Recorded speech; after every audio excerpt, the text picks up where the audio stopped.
আপনার বিজ্ঞানী ছিল, আপনার কিছু জাদুকর ছিল, যারা গণক ছিল, যারা সব কিছু বলতে পারে, তাবির বলতে পারে, স্বপ্নের তাবির, ওই সমস্ত মানুষগুলাকে এক জায়গা করলেন। এক জায়গার করার পরে ডাক দিয়ে বলেন, আমি রাত্রিবেলায় স্বপ্ন দেখলাম। আল্লাহ না, রাত্রিবেলায় স্বপ্ন দেখলাম, এমন একটা স্বপ্ন, এই স্বপ্ন তাবিরটা কি আপনাদেরকে জানাইয়া দাও। আচ্ছা বলেন তো, যদি কোনো মানুষ স্বপ্ন দেখে, স্বপ্ন তাবির যদি জানতে চান, তাহলে যে তাবির বলবে তার কাছে স্বপ্নের কথা বলতে হবে না? কি বলেন? বলতে তো হবে। এখন ওই গণকগুলা বলতেছে, হে বাদশা নামদার, আপনি যে স্বপ্ন দেখছেন, কি স্বপ্ন দেখছেন বলেন।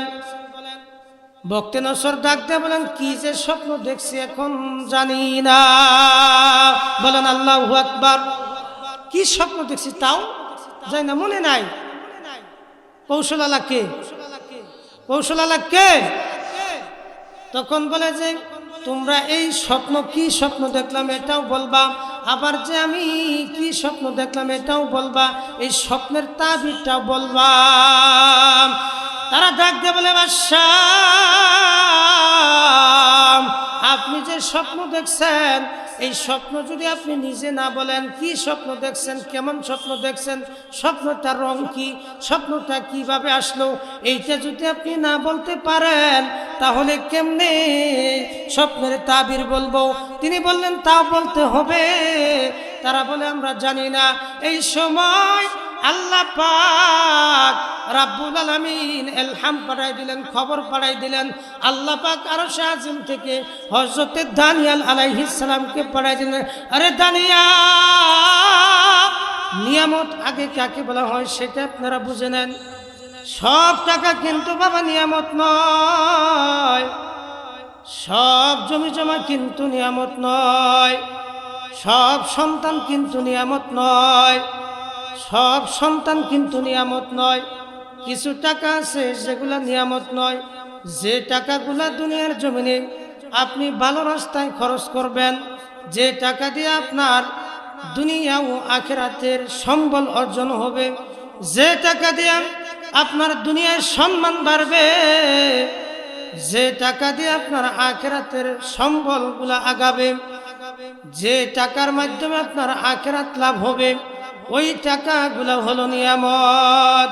কথা ঠিক কিনা ভাইরা বন্ধুরা? সব সব সন্তান কিন্তু বাবা নিয়ামত নয়।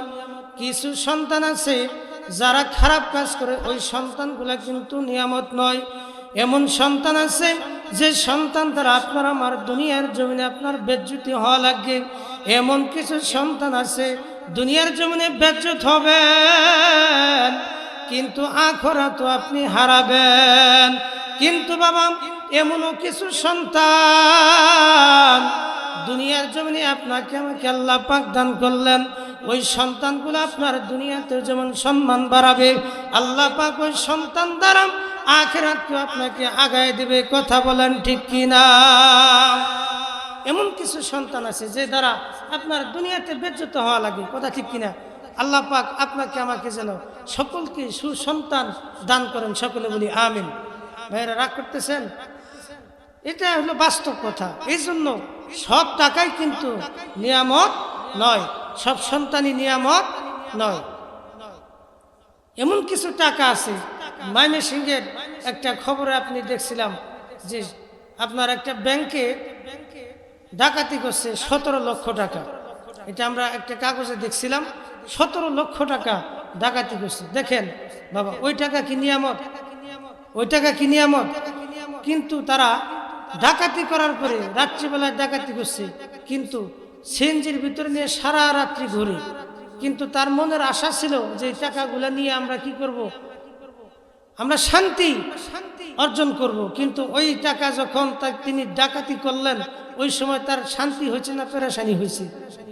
এই টাকাগুলো রাখবো কোথায়? যেখানেই রাখতে যাব কেউ যদি দেখে। কথা ঠিক কিনা? আবার যদি এগুলা ঘরের ভিতরে রাখি, তাহলে এতগুলা টাকা কিভাবে আমি পেলাম? এটাও তো একটা প্রশ্নের সম্মুখীন। কথা ঠিক কিনা? কিন্তু ডাকাতি করার পরে এত টাকা, 17 লক্ষ টাকা, কিন্তু আপনি ডাকাতি করে যখন নিজের কাছে আনলেন, আপনার পেরেশানি বেড়ে গেল। কথা ঠিক কিনা? আরে বন্ধু, এই টাকা যেমন নিয়ামত হতে পারে না, আপনার আমার টাকা এমন কিছু টাকা থাকবে যেগুলা যদি অল্প টাকাও থাকে সেটা হলো নিয়ামত। ওই টাকা আপনার আমার পকেটে থাকবে শান্তি। সব টাকা কিন্তু আপনার আমার শান্তি নয়। এই জন্য আল্লাহ পাক রব্বুল আলামিন বলেন, ইয়া বানি ইসরাঈল, হে বনি ইসরাঈল, তুমি আমি আল্লাহর শুকরিয়া আদায় করো। কেন? যে তোমাদের উপর আমরা যে নিয়ামত দান করেছি, আমি আল্লাহ পাক সেই নিয়ামতের শুকরিয়া আদায় করি।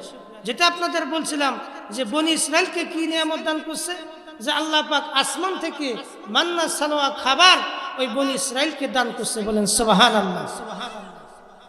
এবং এই বনি ইসরাইলকে আপনার মরুভূমির ভিতরে 40 দিন পর্যন্ত মেঘ দিয়া ছায়া রাখছে। বলেন সুবহানাল্লাহ। এবং এই বনি ইসরাইলের ভিতরে আল্লাহ পাক 12টা রাস্তা সাগরের ভিতরে করে দিয়েছিলেন, যেন বনি ইসরাইলকে পার হতে পারে। কথা ঠিক কিনা? বনি ইসরাইলকে আল্লাহ পাক নিয়ামত দান করে নাই।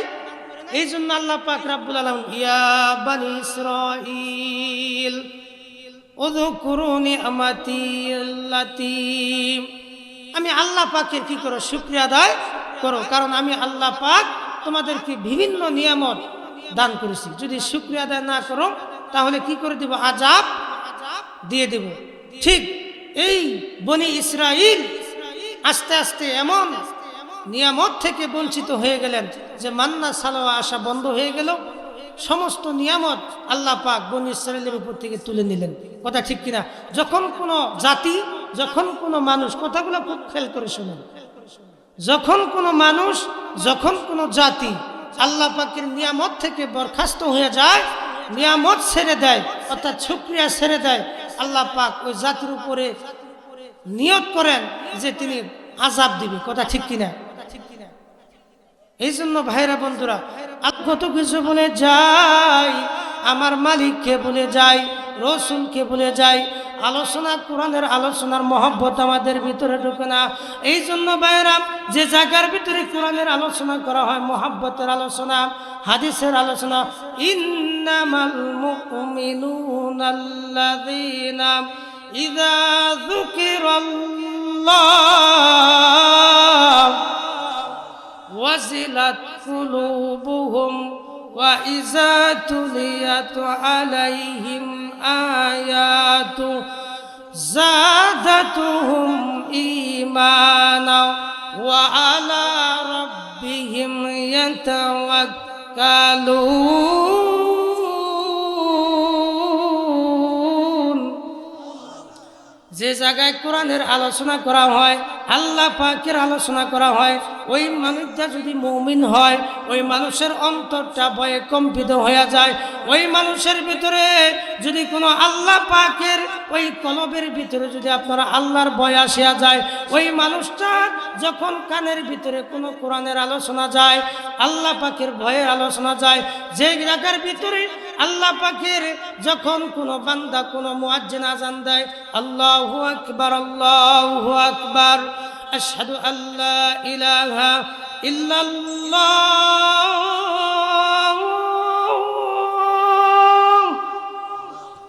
যখন এই মুয়াজ্জিন আযান দেয়, তখন যখন কোনো মুমিন ওই বান্দা ঘরে থাকতে পারে, আসসালাতু খায়রুম মিনান নাওম, ঘুম থেকে কি নামাজ ভালো। যদি কোনো বান্দা মুমিন দাবি করে, এইগুলা বলার পরে সে আর থাকতে পারে? থাকতে পারে না। এই জন্য মুমিন হলো তারাই যাদের ইন্নামাল মুমিনুন, যারা মুমিন তারা আল্লাহ পাকের কালাম শোনার পরে যাদের অন্তর কম্পিত হয়ে যায়। কথা ঠিক কিনা? ভাইরা বন্ধুরা, যেটা বলতেছিলাম, এই যে দানিয়াল আলাইহিস সালাতু ওয়াস সালাম, পয়েন্ট আসতেছে, আলোচনা করব। দানিয়াল আলাইহিস সালাতু ওয়াস সালাম আল্লাহ পাককে বলে, আল্লাহ তুমি আমাকে একটা রাস্তা দেখাই দাও। এদিক দিয়ে আল্লাহ পাক তো কৌশলওয়ালা, কথা বলেন ঠিক কিনা? আল্লাহ পাক হলো কৌশল আলাম। আল্লাহ পাক কৌশল করে দিলেন। এই বক্তে নসর রাত্রিবেলায় স্বপ্ন দেখলেন, রাত্রিবেলায় স্বপ্ন দেখলেন, এমন স্বপ্ন, ভয়াবহ একটা স্বপ্ন। আপনারা, আমরা স্বপ্ন দেখি না? এমন কিছু স্বপ্ন দেখি আমরা ভয়ে চিৎকার মারি। কথা ঠিক কিনা? এরকম আপনার আমার অনেক সকলেই দেখে। এই বক্তে নসর রাত্রিবেলায় স্বপ্ন দেখেছি। স্বপ্ন দেখছি, দেখাইছেন কে? জোরে বলেন কে? আরো জোরে বলেন কে? আল্লাহ পাক স্বপ্ন দেখছে। এমন স্বপ্ন দেখছে রাত্রিবেলায়, স্বপ্ন দেখার পরে তিনি ঘুমের থেকে আপনার চিৎকার মেরে উঠছে। যখনই তিনি স্বপ্ন দেখলেন, সকালবেলা সমস্ত সমস্ত রাজদরবারের সমস্ত মানুষগুলাকে এক জায়গা করলেন এবং তার যারা পোশাক কুকুর যারা ছিল, অর্থাৎ যারা সৈন্যবাহিনী ছিল, যারা পোশাক আপনার বিজ্ঞানী ছিল, আপনার কিছু জাদুকর ছিল, যারা গণক ছিল, যারা সব কিছু বলতে পারে, তাবির বলতে পারে, স্বপ্নের তাবির, ওই সমস্ত মানুষগুলাকে এক জায়গা করলেন। এক জায়গার করার পরে ডাক দিয়ে বলেন, আমি রাত্রিবেলায় স্বপ্ন দেখলাম। আল্লাহ না, রাত্রিবেলায় স্বপ্ন দেখলাম, এমন একটা স্বপ্ন, এই স্বপ্ন তাবিরটা কি আপনাদেরকে জানাইয়া দাও। আচ্ছা বলেন তো, যদি কোনো মানুষ স্বপ্ন দেখে, স্বপ্ন তাবির যদি জানতে চান, তাহলে যে তাবির বলবে তার কাছে স্বপ্নের কথা বলতে হবে না? কি বলেন? বলতে তো হবে। এখন ওই গণকগুলা বলতেছে, হে বাদশা নামদার, আপনি যে স্বপ্ন দেখছেন, কি স্বপ্ন দেখছেন বলেন। বক্তে নসর ডাক দিয়ে বলেন, কি যে স্বপ্ন দেখছি এখন জানি না। বলেন আল্লাহু আকবার। কি স্বপ্ন দেখছি তাও জানি না, মনে নাই। কৌশলালা কে? কৌশলালা কে? তখন বলে যে, তোমরা এই স্বপ্ন, কি স্বপ্ন দেখলাম এটাও বলবা, আবার যে আমি কি স্বপ্ন দেখলাম এটাও বলবা, এই স্বপ্নের তাবিরটাও বলবা। তারা ডাক দিয়ে বলে, বাদশা, আপনি যে স্বপ্ন দেখছেন, এই স্বপ্ন যদি আপনি নিজে না বলেন, কি স্বপ্ন দেখছেন, কেমন স্বপ্ন দেখছেন, স্বপ্নটার রং কি, স্বপ্নটা কিভাবে আসলো, এইটা যদি আপনি না বলতে পারেন, তাহলে কেমনে স্বপ্নের তাবির বলবো? তিনি বললেন, তা বলতে হবে। তারা বলে, আমরা জানি না। এই সময় আল্লাহ পাক রাব্বুল আলামিন ইলহাম পাঠাই দিলেন, খবর পাঠাই দিলেন। আল্লাহ পাক আরশে আজিম থেকে হযরতে দানিয়েল আলাইহিস সালামকে পাঠাই দিলেন, আরে দানিয়েল, তুমি আমি আল্লাহর কাছে চাইছিলাম, তুমি কেমনে এই জেলখানা থেকে বাইরে হয়ে যাবা? আমি একটা রাস্তা তোমাকে দেখাই দিলাম। কি রাস্তা? আল্লাহ পাক দানিয়েল আলাইহিস সালামকে বলে দিলেন, আমি বক্তে নসরকে এমন একটা স্বপ্ন দেখাই দিলাম। কেমন স্বপ্ন? যে এই স্বপ্নটা তুমি দানিয়েল ছাড়া দুনিয়া, এই পৃথিবীর ভিতরে এই স্বপ্নের তাবির কেউ বলতে পারবে না। বলেন সুবহানাল্লাহ। এবং কি স্বপ্ন বক্তে নসর দেখলো, এই বক্তে নসর স্বপ্ন দেখলো এটাও জানতে পারবে না।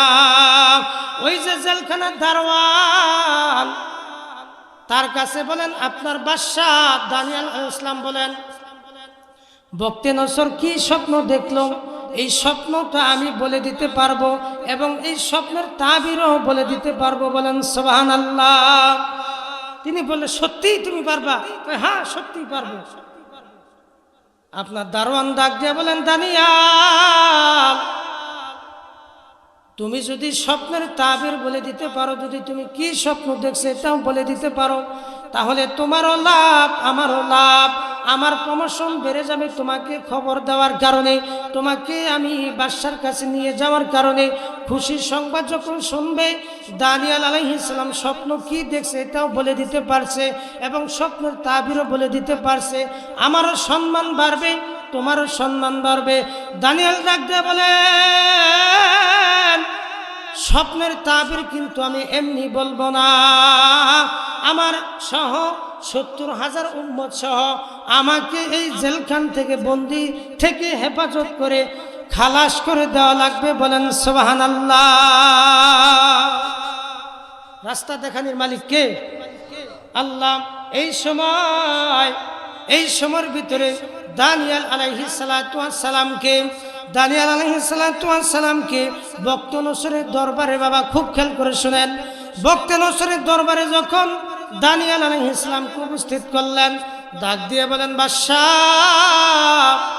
আপনি যে স্বপ্নটা দেখছেন এই যুবক এই স্বপ্নের তাবির বলে দিতে পারবে এবং কি স্বপ্ন দেখলেন এই স্বপ্নটাও বলে দিবে। বলেন আল্লাহু আকবার।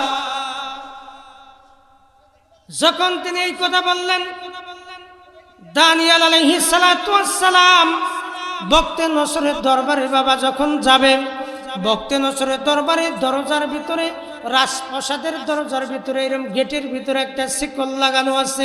ওই শিকলের মাথা নিচ দিয়া, ওই শিকলের নিচ দিয়া মাথা নত করে যাওয়া লাগে, অর্থাৎ আপনার সেজদার হালতে যাওয়া লাগে। হযরতে দানিয়েল আলাইহিস সালাতু ওয়াস সালাম সিংহের মতো সিনাটা টান করে আপনার বক্তে নসরের সামনে দাঁড়ালেন।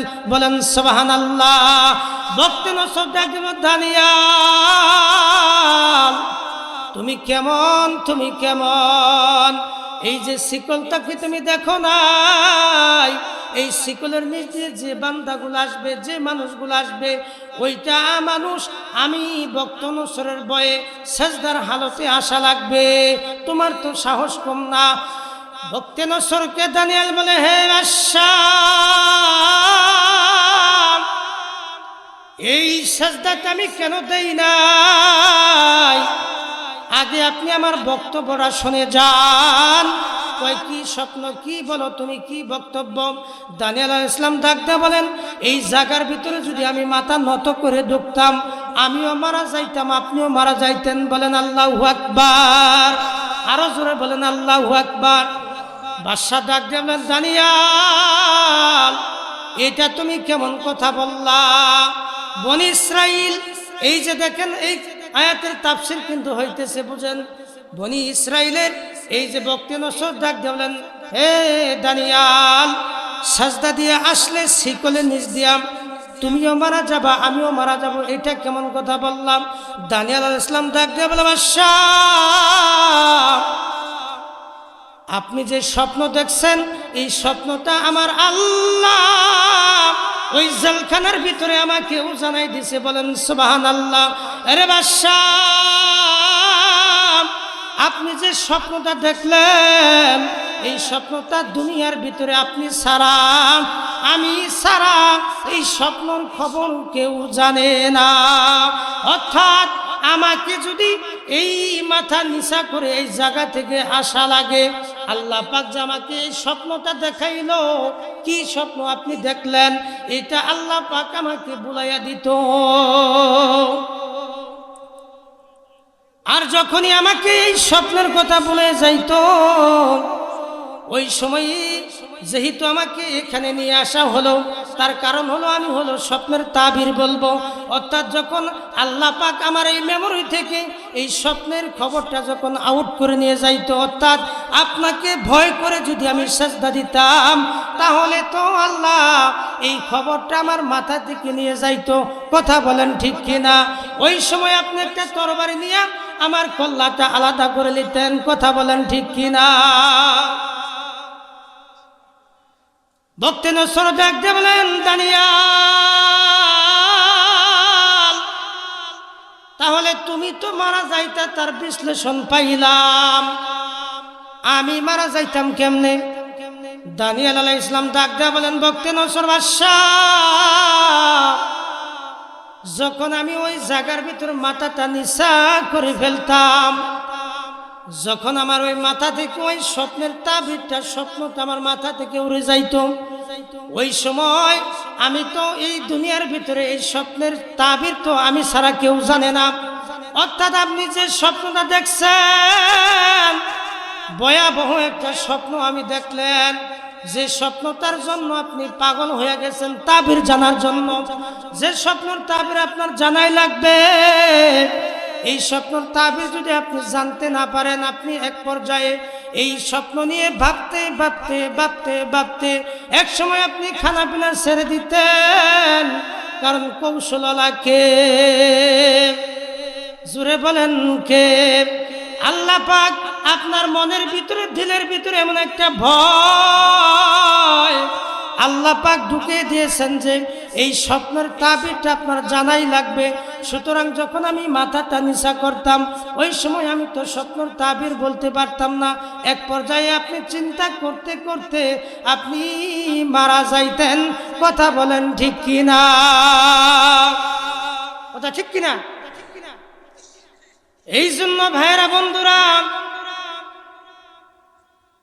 বক্তে নসর ডাক দিয়ে বলেন, তাহলে এখন তাবির বলো, তাবির বলো। দানিয়েল আলাইহিস সালাম ডাক দিয়ে বলেন, বাদশাহ তুমি যখন রাত্রিবেলায় ঘুমাও ওই সময় তুমি দেখলা একটা মূর্তি। ভাইরা খুব খেয়াল করে শোনেন, ওই সময় বক্তে নসর দেখলেন রাত্রিবেলা একটা মূর্তি, যেটার মাথা হলো আসমানে। তাফসীরের ভিতরে লেখেন ওই জমিতে ওই মূর্তিটার পা হলো জমিনে। ওই মূর্তিটা আপনার কয়েকটা কালারে পরিণত। একটা মাথার কালার হলো স্বর্ণের, পেটের কালার হলো রূপার। আপনার এরম ভাবে কয়েকটা কালার। এই কালারের স্বর্ণের ওই মূর্তিটা যখন আপনি দেখলেন তখন আপনি স্বপ্নের কথা, যখন সকাল হয়ে গেল তখন আপনি ভুলে গেলেন। এইরকম একটা মূর্তি তো আমি দেখছি। তারপরে তাবির কি? তারপরে তাবির কি? দানিয়েল আলাইহিস সালাম ডাক দিয়ে বলেন, আরে বাদশাহ এখানে শেষ নয়। যখন আপনি ওই মূর্তিটা, এত বিশাল একটা মূর্তি আপনি দেখলেন, হঠাৎ করে আপনি দেখলেন আসমান থেকে একটা ছোট্ট পাথর ওই মূর্তিটার মাথার উপর যখন পড়ল, সাথে সাথে ওই মূর্তিটা ভেঙে খান খান হয়ে গেলেন। বলেন আল্লাহু আকবার। আরো জোরে বলেন আল্লাহু আকবার। আরে বন্ধু,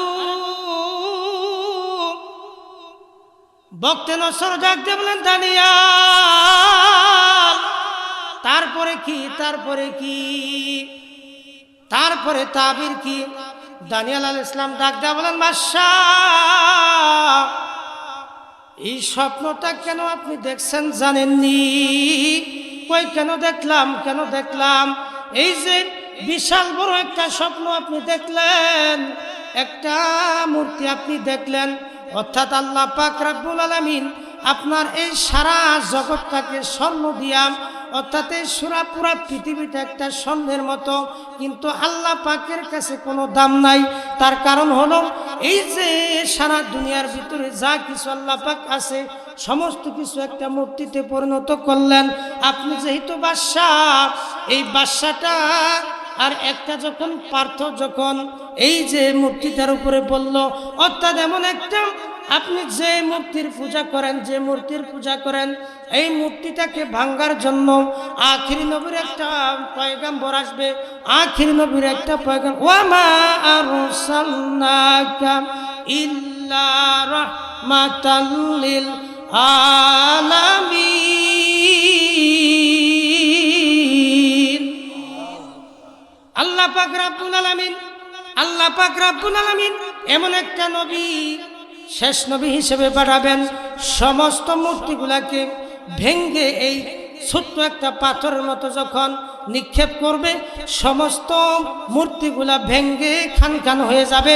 বলেন সুবহানাল্লাহ। অর্থাৎ আরেকটা তাফসীরের ভিতরে আছেন, আরেকটা বিষয়ের কথা আলোচনা করছেন। এই যে বাদশা, আপনি দুনিয়ার জমিনের বাদশা, চারজন বাদশাকে আল্লাহ পাক পুরা পৃথিবীর রাজত্ব আল্লাহ পাক দিয়েছিলেন। পূর্ব থেকে পশ্চিম, পশ্চিম থেকে পূর্ব, উত্তর থেকে দক্ষিণ, সমস্ত জাহান, এমন কোনো মাটি নাই এই চারজন বাদশাকে আল্লাহ পাক না দান করেছিলেন ক্ষমতা। সমস্ত মাটিগুলা রাজত্ব এই চারজন বাদশা করছে। কথা বলেন ঠিক কিনা? আরে বক্তে নসর যেহেতু আপনাকে ক্ষমতা দান করলেন, এক সময় আপনার একটা পর্যায়ে আসবে যে এই মূর্তির মতো আপনার এই ক্ষমতা আপনার কাছ থেকে হাতছাড়া হয়ে যাবে। কুল্লু নাফসিন যায়িকাতুল মাউত সুম্মা ইলাইনা তুরজাউন।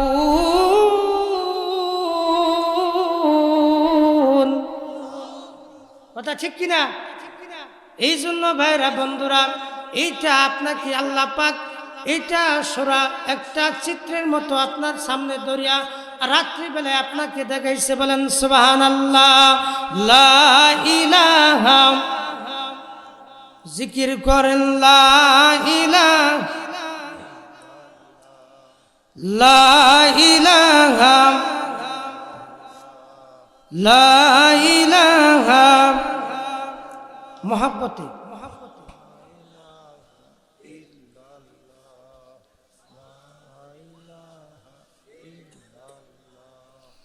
লা ইলাহা, লা ইলাহা, লা ইলাহা ইল্লাল্লাহু মুহাম্মাদুর রাসূলুল্লাহ সাল্লাল্লাহু আলাইহি ওয়াসাল্লাম। বক্তা আসলেই আমি ছেড়ে দেব। ভাইরা খারাপ লাগতেছে? এই জন্য ভাইরা বন্ধুরা, ক্ষমতার তবদারি করা যাবে? হযরতে জুলকারনাইন সমস্ত পৃথিবীর বাদশাহী আল্লাহ পাক দান করলেন, কথা ঠিক কিনা? এই জুলকারনাইনও কিন্তু দুনিয়াতে থাকতে পারে নাই। জুলকারনাইন মৃত্যুর সময় বলেন কি জানেননি? সারা পৃথিবী যিনি শাসন করেছেন আল্লাহ পাক রব্বুল আলামিন তাকে একটা ঘোড়া দান করেছিলেন, ঘোড়া, যে ঘোড়াতে সওয়ার করলে আল্লাহ পাক এমন একটা মুজিজা দান করেছিলেন যে ওই ঘোড়ার চোখের নজর যে পর্যন্ত যাইতো, একটা ফালে ওই পর্যন্ত যাইতো। বলেন আল্লাহু আকবার, আরো জোরে বলেন আল্লাহু আকবার। এই জুলকারনাইনও কিন্তু দুনিয়ার জমিনে থাকতে পারে নাই। আছে?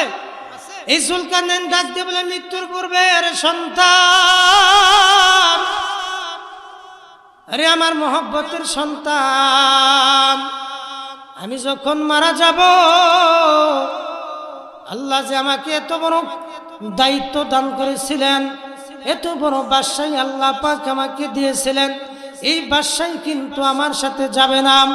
অর্থাৎ আমি যখন মারা যাব ওই সময় তোমরা কি করবা? এই শহরের ভিতরে আমার কাফনের কাপড়ের ভিতরে যখন আমারে ঢুকাবা, ওই সময় আমার দুইটা হাত তুমি বার করে রাখবা। সন্তানেরা ডাক দেবেন, আব্বা যান, দুনিয়াতে আপনি এত বছর বাদশাহী করলেন, এত বছর বাদশাহী করলেন, মৃত্যুর পরে কেন এমন হালত? মৃত্যুর পরে কেন আপনার দুইটা হাত আমি বের করে দেব? কাফেরগণ মুশরিকগণ বলবে যে জুলকারনাইন মৃত্যুর পরেও দুনিয়া চায়, খালি হাত, মানুষ টাকা চায়, এই কথা বলে ধিক্কার করবে। জুলকারনাইন ডাকতে বলেন, সন্তান না রে না,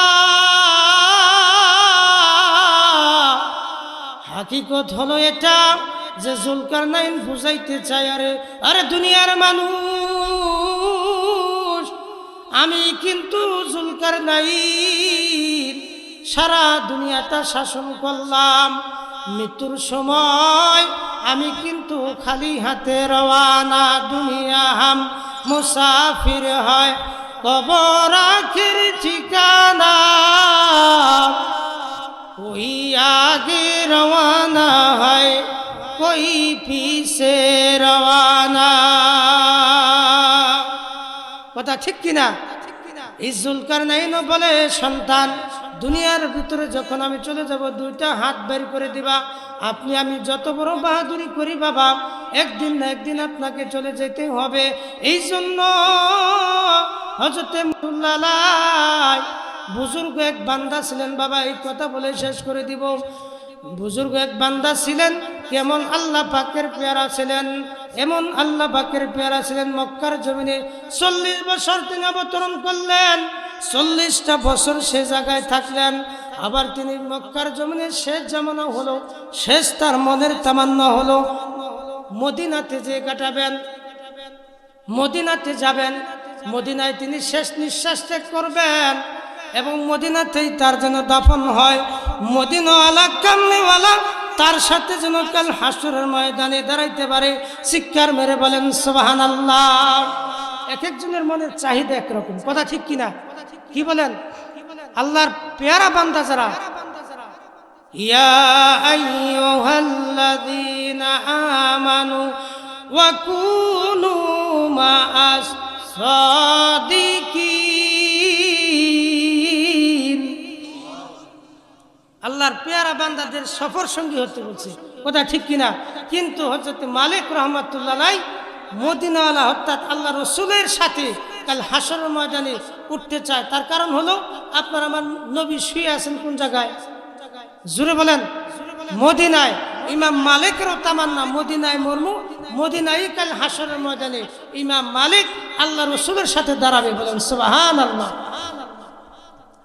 ইমাম মালিক রহমাতুল্লাহ আলাইহি 40 বছর ওই মদিনায় কাটায়, আবার মক্কাতে কাটায়। শেষ জামানায় তিনি মদিনায় যায়। মদিনায় যায় ডাকতে বলেন, আমি তো মদিনায় আসলাম, এদিক দিয়ে মনের বড় তামান্না যে কিছুদিন পরে দেখা যায় হজের সময় চলে আসলো। বাবা, হজের সময় যখন আসলো তিনি মনে মনে চিন্তা করে, আমি যদি একটু মক্কাতে যে হজ করে আসতে পারতাম কতই না ভালো হতো। রাত্রিবেলা আল্লাহ পাককে বলেন, রব্বি, আমার ইমাম মালিকের বড় তামান্না, আমি মদিনাতে মারা যাইতে চাই, মদিনায় যেন আমার দাফন হয়, মদিনাওয়ালা কামলিওয়ালার নবীর সাথে কাল হাসরের ময়দানে উঠব। বলেন সুবহানাল্লাহ। ভাইরা, বন্ধুরা, এই জন্য ভাইরা, লিল্লাহি তাকবীর, লিল্লাহি তাকবীর। দ্বিতীয় মেহমানের আগমন, দ্বিতীয় মেহমানের আগমন। সম্মানিত এলাকাবাসী, আমি তো আপনাদের এলাকার সন্তান, কথা ঠিক কিনা? তাও অনেক সময় আসলে আলোচনা করছি, এটা আলোচনা করার কথা না, যেহেতু আলোচক আসতে একটু দেরি করেছে। আমাদের এলাকার মানুষ সবাই মোহাব্বত করে আলোচনাগুলো হয়তো মনোযোগ দিয়ে শুনছেন, তাই না? ইনশাল্লাহ। তো যাই হোক, আসলে আলোচনা যদি কোনো কারো খারাপ লেগে থাকে, এক এক পয়েন্টে আলোচনা করেছি। আল্লাহ পাক সকলকে ধৈর্য ধারণ করার তৌফিক দান করেন, সকলে বলি আমিন। আল্লাহ পাক আপনাদের কাছে দোয়া দরখাস্ত রেখে আমার জন্য দোয়া করবেন। আল্লাহ পাক যেন আমার হায়াতের ভিতরে এবং দিনের খেজমত আল্লাহ পাক যেন করায়, সকলে বলি আমিন। দোয়া